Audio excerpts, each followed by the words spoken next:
Alrighty, welcome back to the Mount Mercy in the Saddle podcast.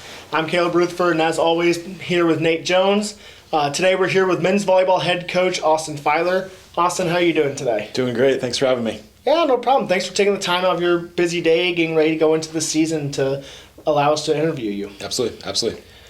Do you want to talk about kind of your volleyball journey and how you became head coach here at Mount Mercy? Yeah, I'm from Cedar Rapids, Iowa, so there's not a lot of volleyball that happens kind of in this area. So I grew up as a basketball player. My father was a really good player, and my uncles were all really good players. And then senior year, after I kind of graduated, I played some sand volleyball leagues for fun, and it was like, this is really, really cool. And my basketball journey is kind of done. I'm not going to play in college, so played a lot of that.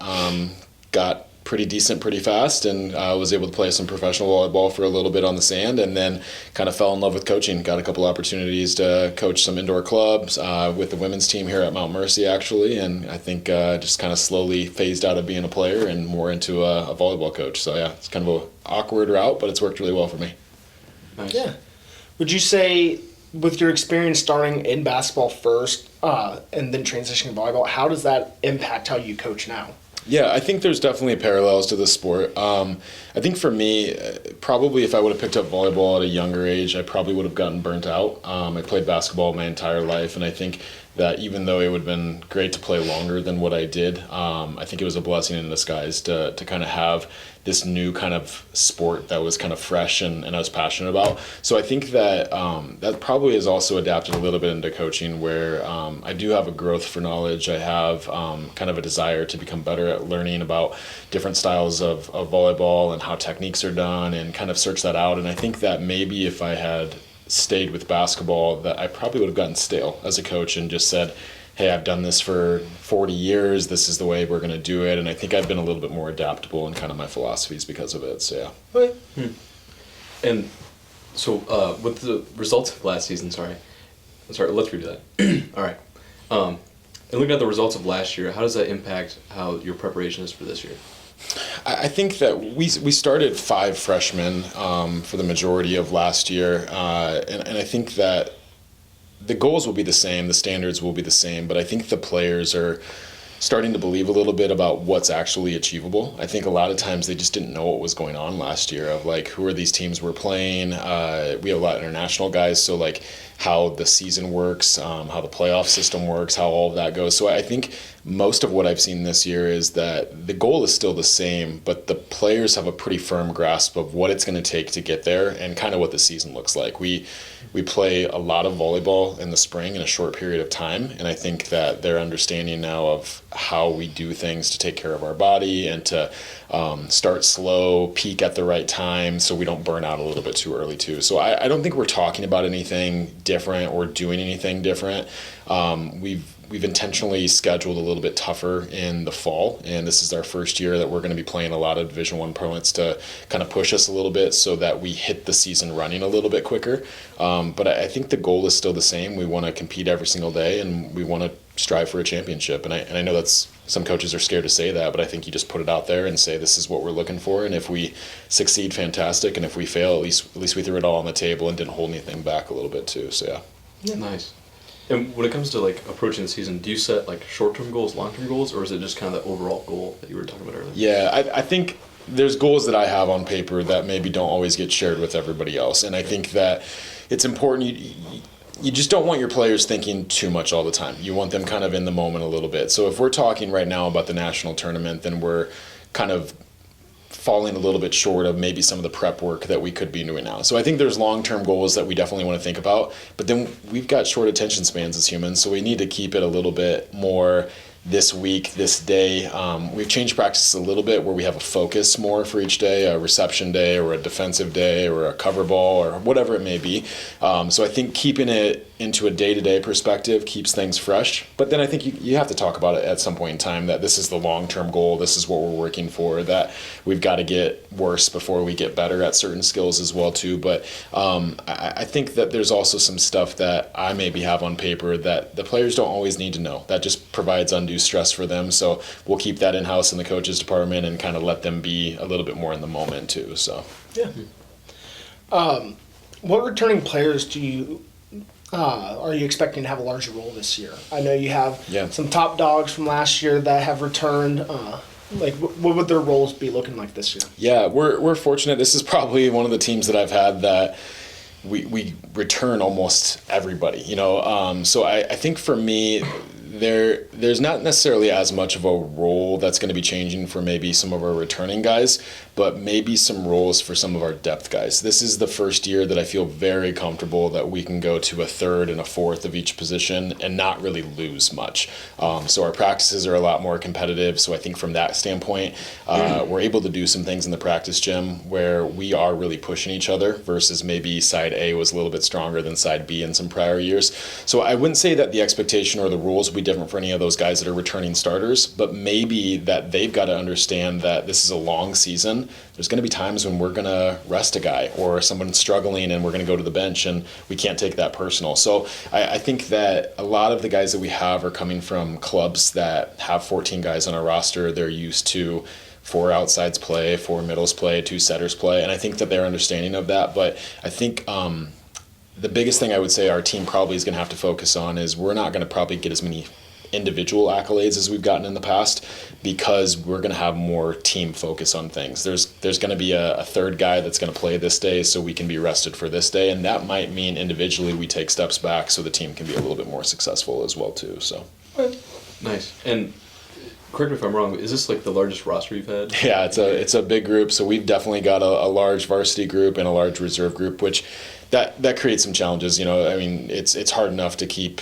one team happy, let alone 2. You know what I mean? But there's some tremendous benefits, and we're seeing it this weekend. We're internally scrimmaging for the first time next weekend, and we're starting to see that we can break into 4 different teams, and we can push each other, and we can have guys get held to a higher standard because they know for the first time, like, if I'm not performing and doing what I need to, like, there's a guy behind me that's ready to go. So with everything, there's a blessing and a curse to it. But I think for us, we've had probably our best preseason from the standpoint of, I think guys understand, like, I don't have the luxury to take a day off because somebody behind me might be getting better as well too. But yeah, it definitely has some tough times practicing twice a day, scheduling 2 different practices, understanding that each team has different needs. Like, one is more development right now, one is more getting ready for serious competition. So balancing that is tough, and it's been really good for our young coaches to learn a little bit of that too. So yeah.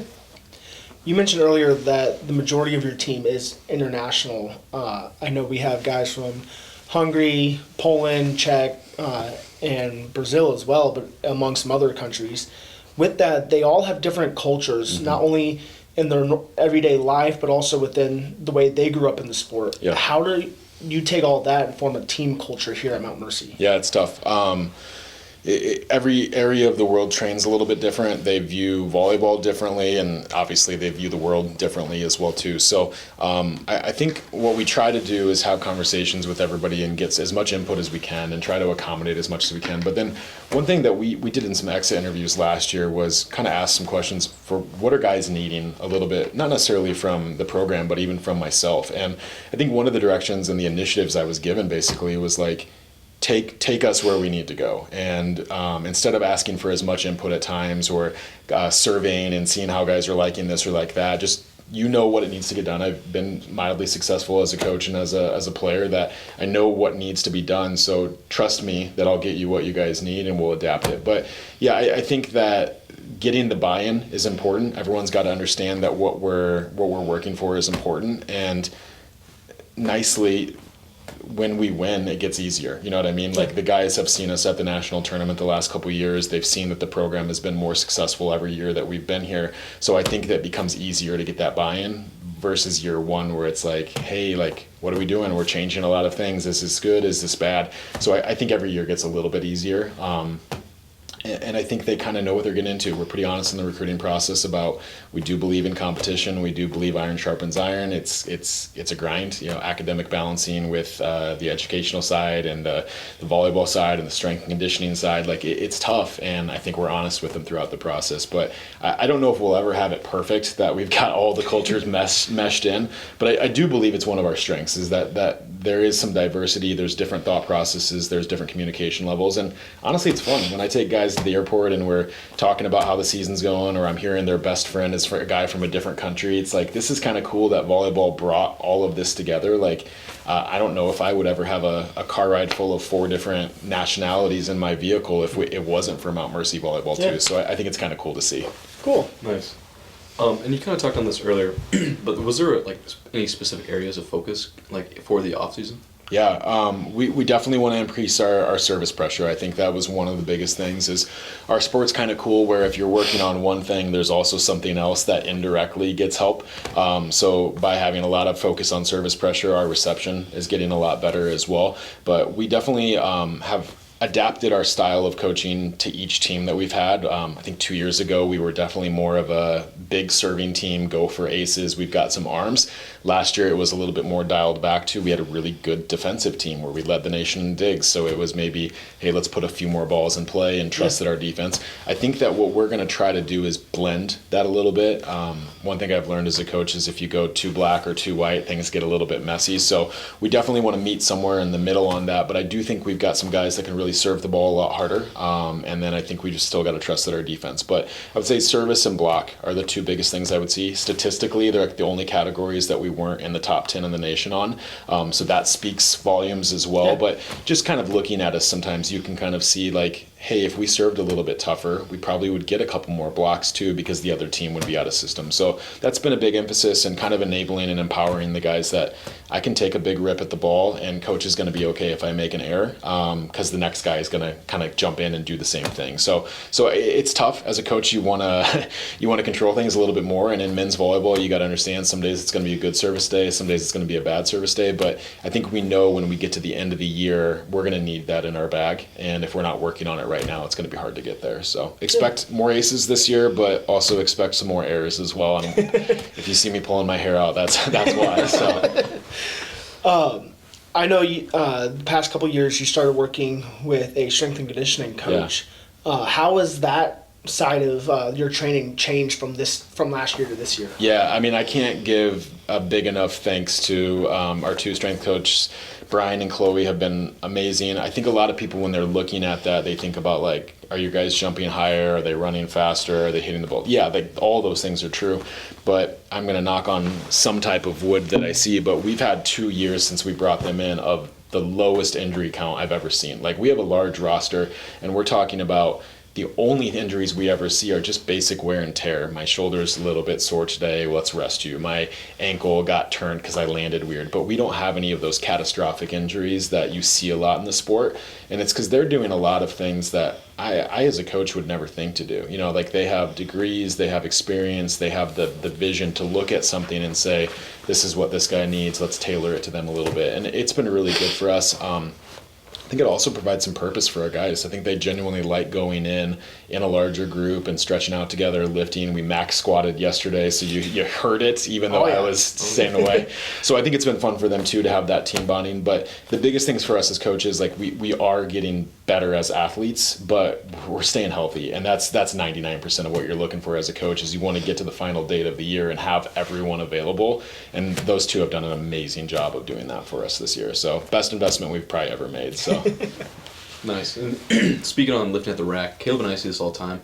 It's just an awesome like team chemistry. Is that something that like you have to kind of like help create, or is that something the boys just do on their own? You know, I think leadership comes in a lot of different ways, and that's something that I've learned as a coach. And we have some guys that maybe are really, really comfortable inside of the rack, the lifting facility, that have less experience or less comfortability inside of the practice gym. So we lean into the guys that really want to do that. And I think that's part of coaching or leadership in general, is finding guys that are passionate about things and opening it up. So we kind of leave that up to them. We do have one guy that's doing kind of his on-site experience working with that. Brian Lynch has done an awesome job of kind of championing that, and it's cool for him that he gets some credit for it as well. But we've got some other guys too that just are really comfortable in the rack, and we're going to them and saying like, hey, help so-and-so out, or jump into this group, or talk to these guys. And I think that that's been really cool, is as we give up responsibilities as coaches, the team seems to flourish a little bit better. That it's not always about me or the coaches or whatever it may be, is that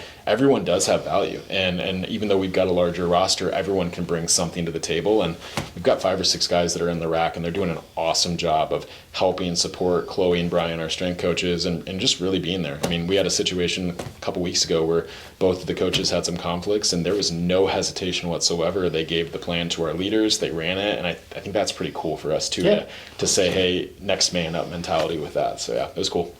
Nice. You mentioned earlier that with this season you have some big competitions at the D1 level. Can we get an insight on the whole season going forward, like with the scheduling of things? Yeah, men's volleyball is kind of a weird, forgotten sport. So we come in the fall as traditional students, so we don't need to move in earlier. And we do have some grass nets that we bought. We've got 3 or 4 floating around to different guys. So they'll play a lot of grass volleyball, a lot of sand volleyball. That we'll set up some tournaments just for fun. But the reality is our season doesn't begin until January, so we don't have the 24-week calendar to start at that time. So they're on their own a little bit. We start our lifting schedule a little bit more in September, where we're working, getting bigger, stronger, faster. Practices start normally about mid to late September, where we're working a couple days a week, but we don't want to go 5 days because then we're going to overdo it throughout the year.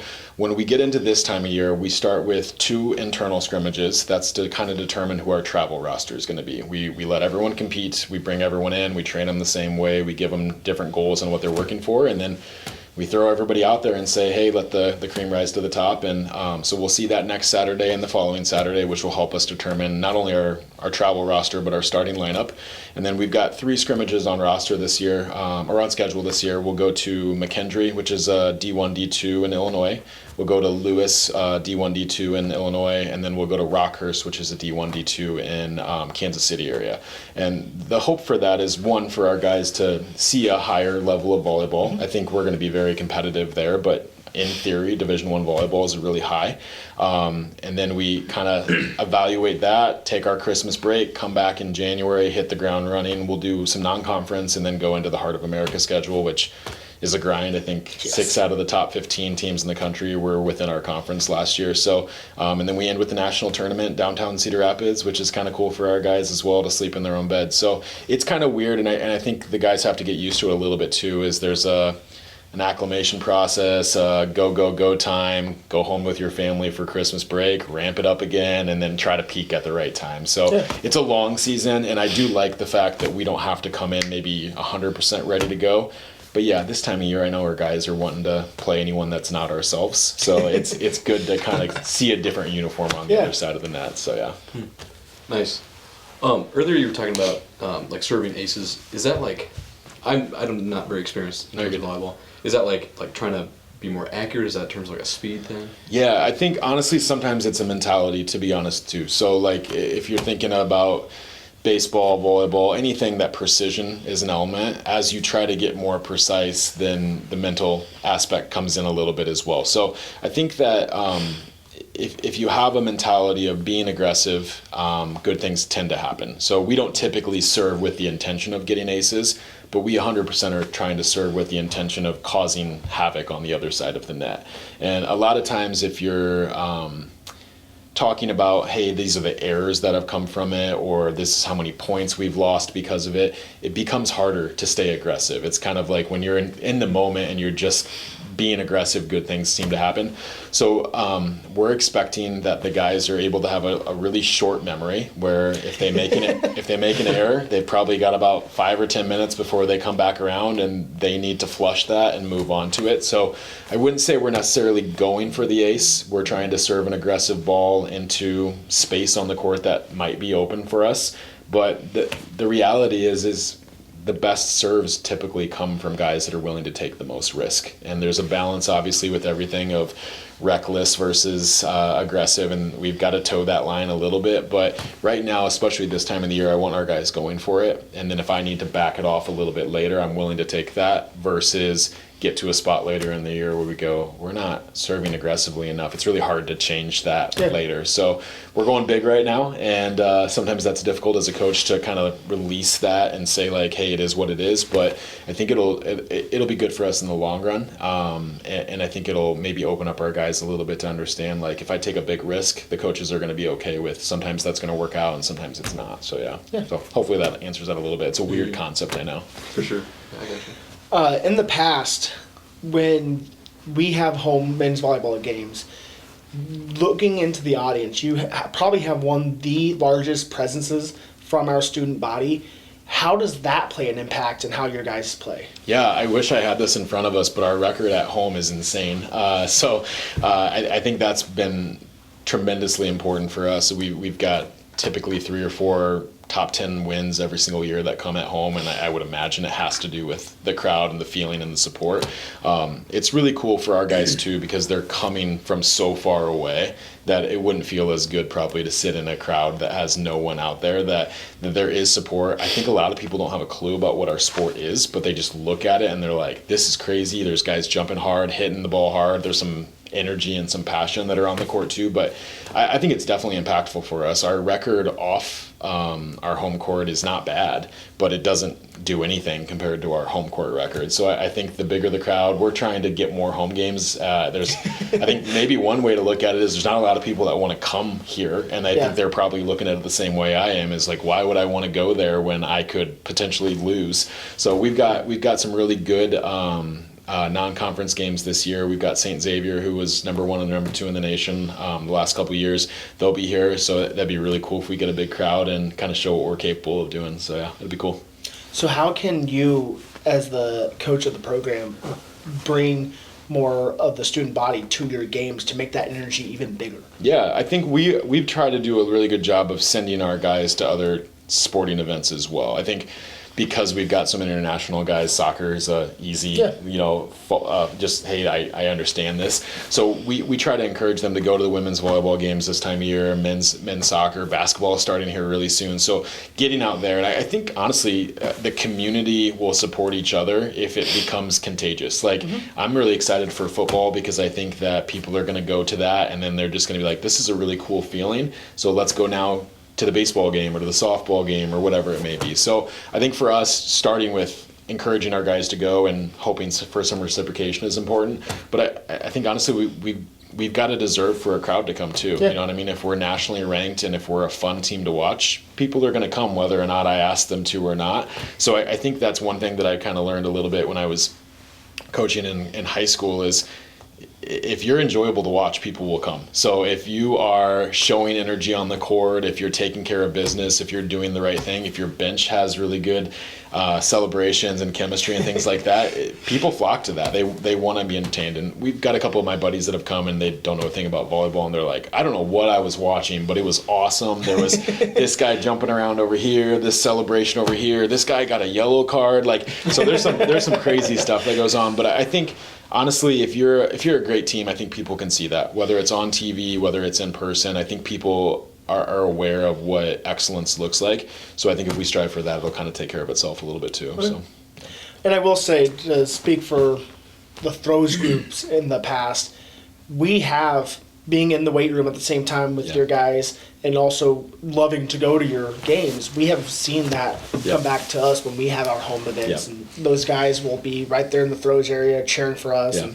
I know for me, it's made a big impact in my mindset at those meets as well, especially with our sport being primarily 80% mentality. Like, it helps us and we thrive off of that energy. So I want to thank you for encouraging you guys to do that. Yeah, absolutely. It's kind of cool to see. You know, it's like I watch the Olympics, and it's kind of cool to see the basketball players watching the swimmers, and then some guy will be on the soccer team, but he's at a table tennis event or whatever it may be. I think that's really cool, and I think if athletes are being honest, they can learn a lot from other people as well too. There's a lot of things just by watching other people compete and have sport that they can get better at too. So nice. A little switch of gears here. If you had to coach another sport, what would you be coaching? That's a great question. I think basketball would be the easy one because I know more about that sport than anything else at the end of the day. I have coached a lot of different levels of volleyball, so I'll take beach volleyball off of the table, but that's something I've coached a lot of, and while it's viewed as a different sport, I think that it's too close to be there. So I would say give me a football, give me a something that is just big. The atmosphere is massive. The tailgate is there. All of that kind of stuff. And then if I had to throw one more out there, I've never coached an individual sport. My fiance coaches tennis, and they have the team aspect of it, but then they also have the individual aspect. And I think that's kind of cool to think about. How those are very different. Like as a coach for a team, we're looking at a lot of big things instead of individual. I would be really interested to coach a tennis or a golf where there's more individual focus. I think that'd be pretty cool. But to start, give me that tailgate, give me that 110,000 people in a crowd. I think that'd be pretty darn cool to be faking a punt on 4th down and the crowd just goes crazy. I think that'd be pretty fun. Nice. If you were to switch the volleyball out with another ball, what would it be? Whether it was for a practice or even if it was to completely change the sport, what would you switch it with? Yeah, that's a good question. We do some training with different types of balls. I don't know if any of them would be workable to play with. Maybe I'll go here. The difference between an outdoor ball and an indoor ball is kind of the speed of things. So when you play outdoor, the ball obviously has to get through the wind, get through some of the elements of things. So if you switched that indoor, the ball could be hit a little bit less hard. There would be more rallies. There would be more precision, and I think that'd be fun. Sometimes men's volleyball comes into a who can hit the ball the hardest kind of contest. So maybe playing a little bit more with an outdoor ball would slow some things down and kind of get some creativity going a little bit. Or just take us out of the gym altogether, throw us outside, and let's let the wind and the elements be there. I think that'd be pretty fun as well too. So yeah. Nice. Similar to kind of what you got towards the end there, if you could change one rule about volleyball or maybe add a rule, what would you? Yeah. Is there one that you have like off the dome? That's a great question. So currently the highest level, the FIVB, is kind of experimenting with some rules, and one of the things they're doing is kind of getting rid of maybe some rotational things where I know sometimes if you're watching volleyball, you're like, why are guys in certain spots? And there's some rules about where they have to align. But they're relaxing some of those standards a little bit. So I think can be some creativity on the ball gets thrown up to serve, and then we do some switches or have some more strategy. I think anything that's good for longer rallies, more strategy, more variation. Men's volleyball especially has kind of turned to where almost everyone's playing the same way. And I'm not sure that's good. If you watch the NBA, everyone's shooting threes. If you watch the NFL, everyone's throwing the ball a lot. And I think that we need to have some rules that encourage coaches being able to have different strategies. I remember when I was growing up, there would be an NFL team, a college football team that would run the option. There'd be another one that was a shotgun team. There'd be another one that was just throw 3 tight ends on the field and run. Like, I think that's really good. It's kind of like UFC fighting, styles make matchups. And I think we want to make sure that we don't get to a spot where everything is, there's only one way to play this sport. So some of those rules on rotational issues would allow some freedom. I think there would be some rules that would be really good for us to kind of have different lineups where I could play a taller lineup because the rules would be in favor. I could play a more ball control lineup. So anything that kind of works in that way. I think that I don't have anything specific that I would change overnight, but I like some of the rules that we're changing, and we've done a good job in the last couple of years about changing some rules like double contacts and some things like that are just easier to watch too. Like, I think less referee interaction is good. You don't want to watch a game where points are decided by a referee. Mm-hmm. You want the point to be decided. So I think they're headed in the right direction with things. The biggest thing we've got to do, though, is high school rules are different than club, which are different than men's, which are different than women's, which are different than professional. That's terrible for our sport. We've got to find some way to say these are the agreed upon rules so everyone goes. I at one point in time, I was coaching high school, club, and college at the same time, and I would have to go to referees and be like, hey, remind me, I can't remember what's the rule with this or this, because every single level had a different center line or a different substitution or whatever it may be. And I think that's a big one. We've got to unify before we add anything else on. So, if you had to choose, well, let me rephrase this. what would be your dream arena to be playing in, or dream court? Great question. Yeah, if we stick to kind of the United States, down out in California, the Pyramids in Long Beach State, it's kind of a iconic venue for volleyball. They've got college teams out there. They do some Olympic events out there as well too. I think that one would be pretty darn cool to see. And they always talk about how the ball moves a little bit different in that area too, because of kind of how the shape of the building is. So I think it'd be pretty cool. I think that's one of the reasons too we want to play some of the Division I programs is I think it's really cool for our guys to go to some of these venues that they may have seen on TV and experience that a little bit. We'd like to one day get out to California, play some of these teams, kind of get those iconic vibes of this is where UCLA plays or Hawaii or BYU or whoever it may be that we would travel to. So I think that's the long-term dream to not only think about playing in those, but actually find a way to get into those venues as well too. So nice, that's awesome. Should have asked this question earlier, but so recently you've added assistant coach Graham Brinkmeyer. Yeah. How has that addition helped the team? Yeah, I love the thought process of having former players turn into grad assistants, assistant coaches, and then hopefully eventually take my spot. I was able to do that at a prior school that I was at too, where you stuck around long enough that you could have someone that was with you for 4 years as a player, then giving back to the program. So Graham's done an amazing job. He also does some things that I don't do as well. He connects with the guys a little bit differently than I do. The age gap is a little bit closer together. And I think that as a coach, you really don't want to surround yourself with people that think the same way you do, act the same way. Like, you do really want a variety of people in your group. And Graham definitely adds a different perspective for guys that he played some on varsity, played some on JV, so he gets that element of things. He's not terribly far removed from their age, where he understands, I was a student at one point in time. I had to balance that with volleyball. Things are tough sometimes. I get the sacrifices you're making. So that's been really good for us, and we're really fortunate to have him full-time. So seeing him in the practice gym, seeing him in the weightlifting, seeing him at morning meetings, it's been really good for our guys too. He's got a tough job. He's opening up the gym for guys to practice in the morning, and then he's leading some of our lifting sessions. Then he's with me at night for practices. So he's back and forth all day, and it's the grind of coaching, but he's done a really nice job for us. Nice. Do you and Graham, as well as your graduate assistant Wyatt Henson, do the three of you still participate in the practices where you're hitting the ball, you're trying to set it to them? That way the players are also seeing how you guys are still wanting to be a part of it, not just wanting to be a bird's eye view type of point of view. Yeah, so there's different philosophies on this. One of the philosophies that I believe in is when you get into coaching, it's sometimes in your best interest for you to kill that former player a little bit. It's not about you anymore. It's not about you getting the reps or anything like that. So that's one element of it, and that's probably what we do the majority of times, is I had my time playing. This is not about me anymore. It's about you. So I struggle sometimes when I go into practice gyms and I see a coach on the court, because that's every time they're touching a ball is a time somebody else couldn't.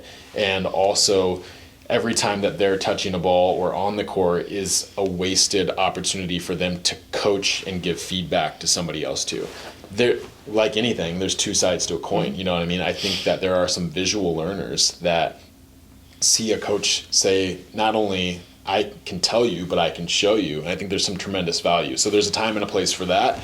I also think, just if we're being honest, if I was the worst volleyball player in the world and I was telling you how to play volleyball, you in the back of your head would be like, I don't know if this guy knows what he's talking about. So I do think that every once in a while, it's not a terrible idea to show some guys, hey, I still have it. You know what I mean?